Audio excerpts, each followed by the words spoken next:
le musée Condé à Chantilly a la chance de disposer d'un véritable trésor.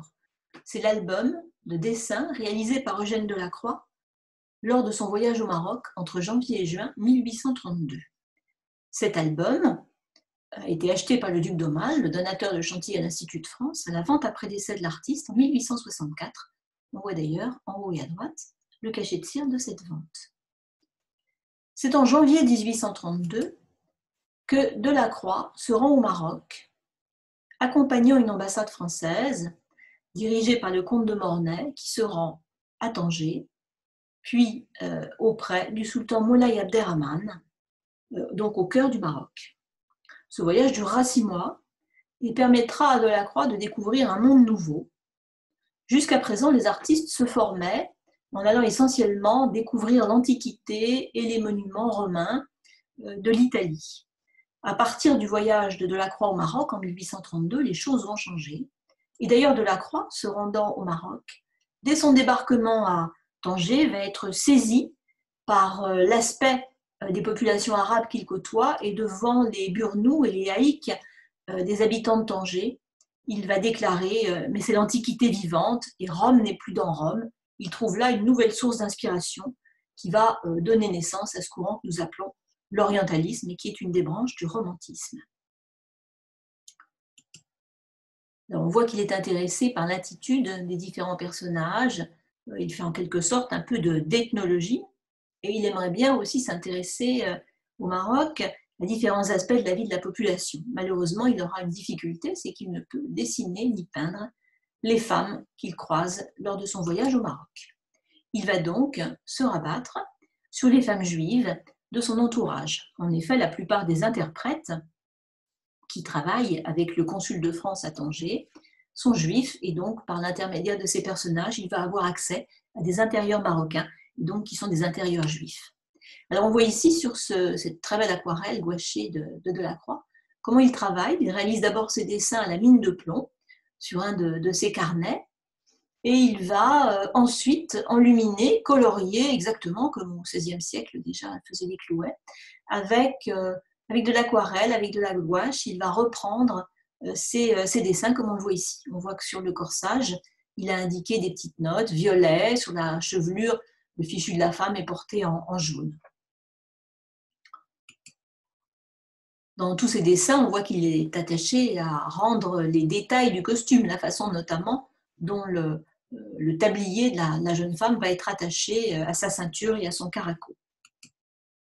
Il va aussi s'intéresser aux bijoux des femmes. Ici, un dessin tout à la mine de plomb qui représente donc une de ces mariées juives du Maroc, car il va pouvoir participer à des fêtes juives, notamment à des mariages, et il va toujours beaucoup s'intéresser à ces bijoux somptueux et très importants que portent les mariées juives du Maroc.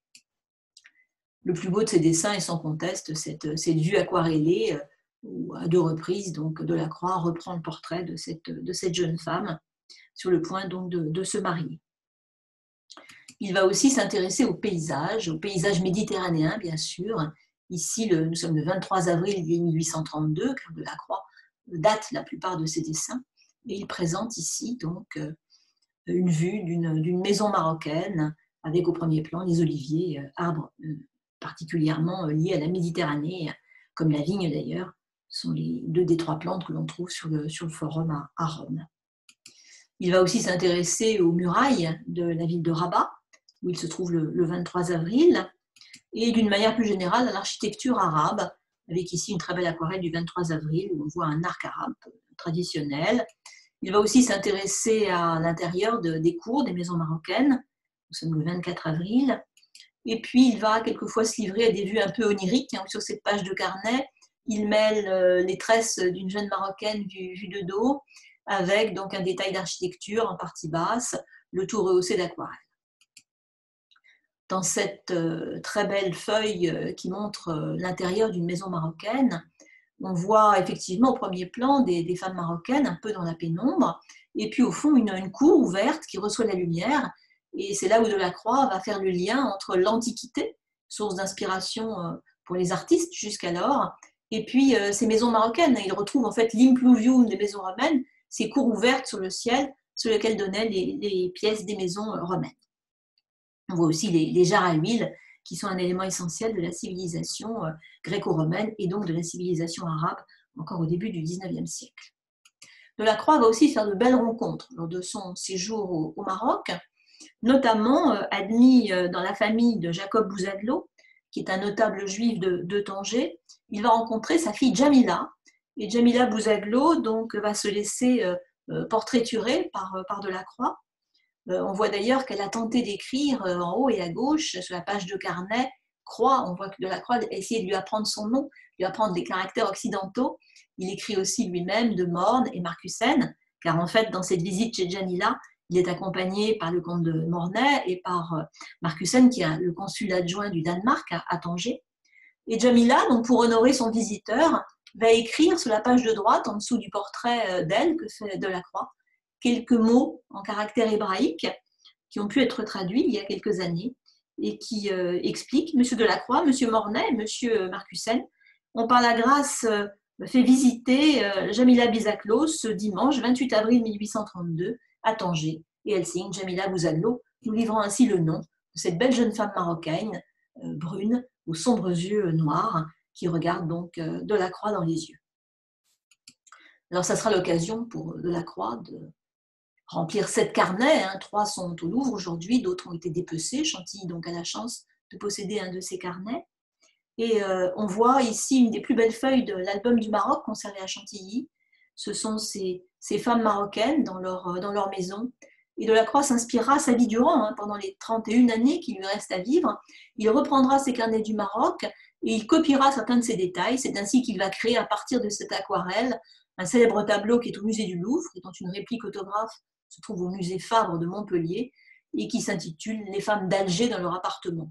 Femme d'Alger est une erreur, car Delacroix ne mettra jamais les pieds à Alger. Il se contentera de passer au large d'Alger en revenant du Maroc. Et donc ici, c'est une vue, bien sûr, d'une maison marocaine. Alors il s'écrit en voyant ces intérieurs marocains, comme c'est beau, c'est comme au temps d'Homère, la femme dans le gynécée s'occupant des enfants, filant la laine ou brodant de merveilleux tissus. Très vite, il va essayer aussi de quitter le Maroc et de profiter de son séjour pour visiter le sud de l'Espagne et l'Andalousie. C'est ainsi que, quittant Angers sur le bateau La Perle, il va arriver dans le port de Cadix à la mi-mai. Mais là, problème, car le choléra sévit en Occident.